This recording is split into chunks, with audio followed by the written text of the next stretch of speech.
la Gran Depresión.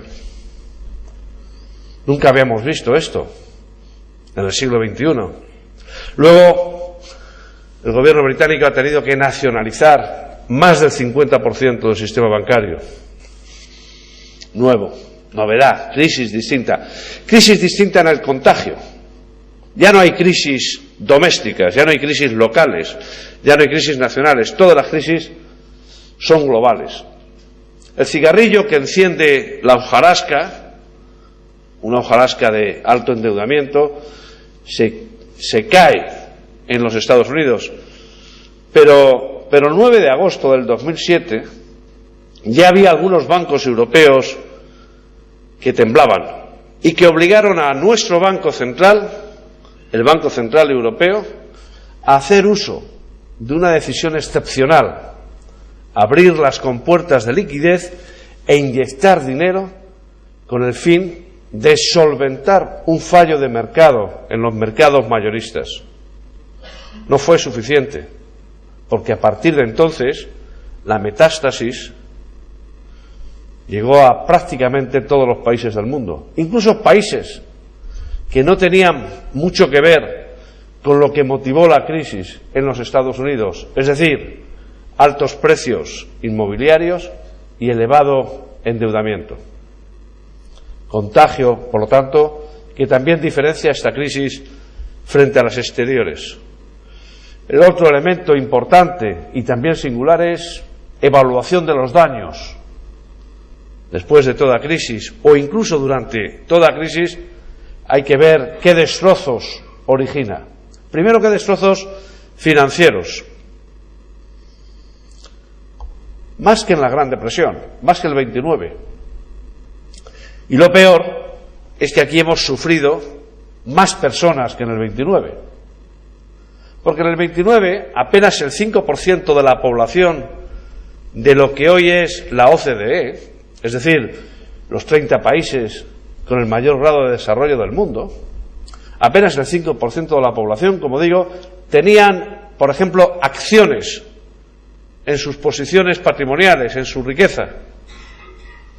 Hoy el 54% de los que vivimos en los 30 países más desarrollados del mundo tenemos directa o indirectamente en nuestros fondos de pensiones o en nuestros fondos de inversión acciones.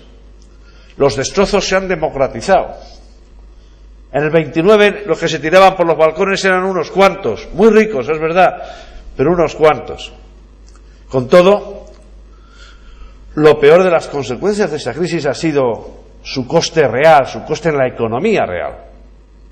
Nunca habíamos visto a todas las economías de la OCDE en recesión, en lo que los economistas llaman recesión, crecimiento negativo, al menos durante 2 trimestres consecutivos. Nunca. Siempre había algunas economías que compensaban a las que se desplomaban. Hasta el trimestre pasado, hasta el segundo trimestre de este año, que hemos tenido 3 noticias buenas, todas las economías estaban creciendo bajo cero.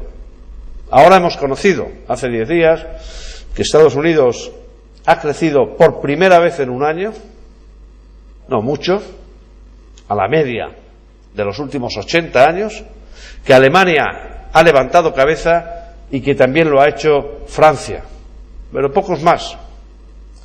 Lógicamente esta es una crisis singular también, porque nunca habíamos visto crecer el paro con una velocidad, con una pendiente tan pronunciada en todos los países, en el nuestro desde luego, pero también en Estados Unidos. Estados Unidos están preocupados porque hacía muchos años que no veían una tasa de paro al 10%. Esta es una crisis que ha llevado las finanzas públicas a posiciones ciertamente deterioradas. Finalmente, esta es una crisis singular por razón de las terapias.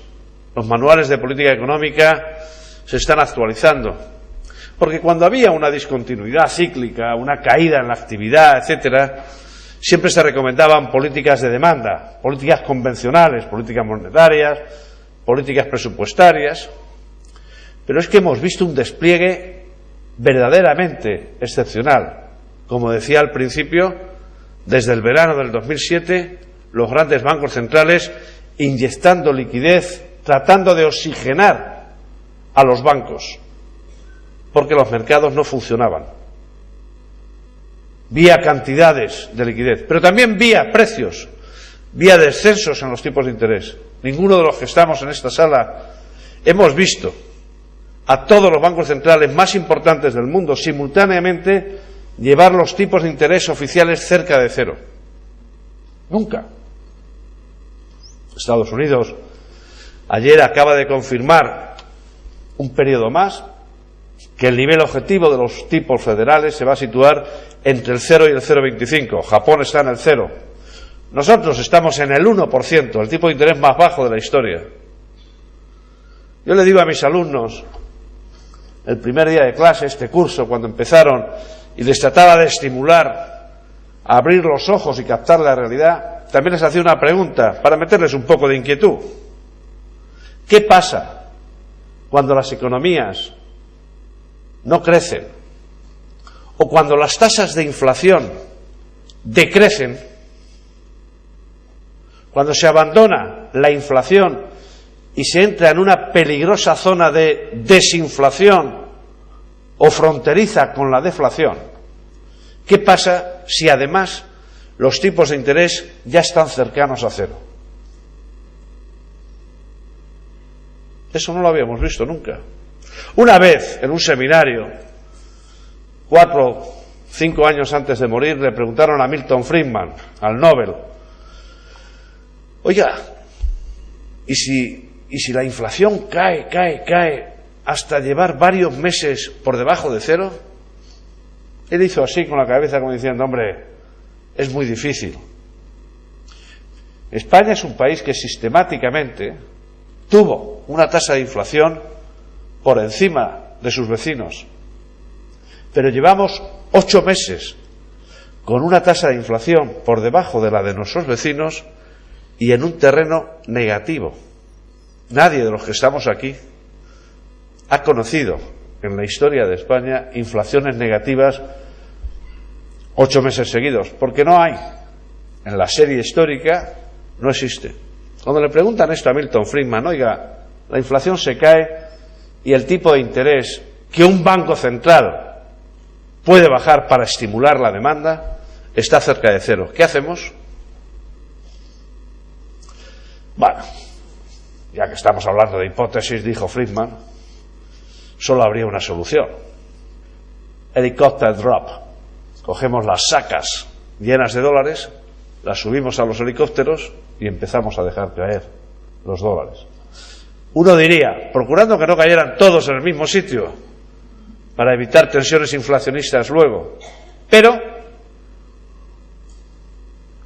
algo parecido han hecho todos los bancos centrales del mundo. Le han dado a los bancos privados cantidades ingentes de liquidez. Pero con todo, el racionamiento crediticio, la dosificación en la oferta de crédito, sigue siendo una constante. Excepcionalidad terapéutica ahí. Pero excepcionalidad terapéutica en el estímulo, en la utilización de las finanzas públicas, no solo para atender, para asistir a los bancos privados y prestarles, no a fondo perdido, ayudarles a levantar cabeza, en algunos casos nacionalizando.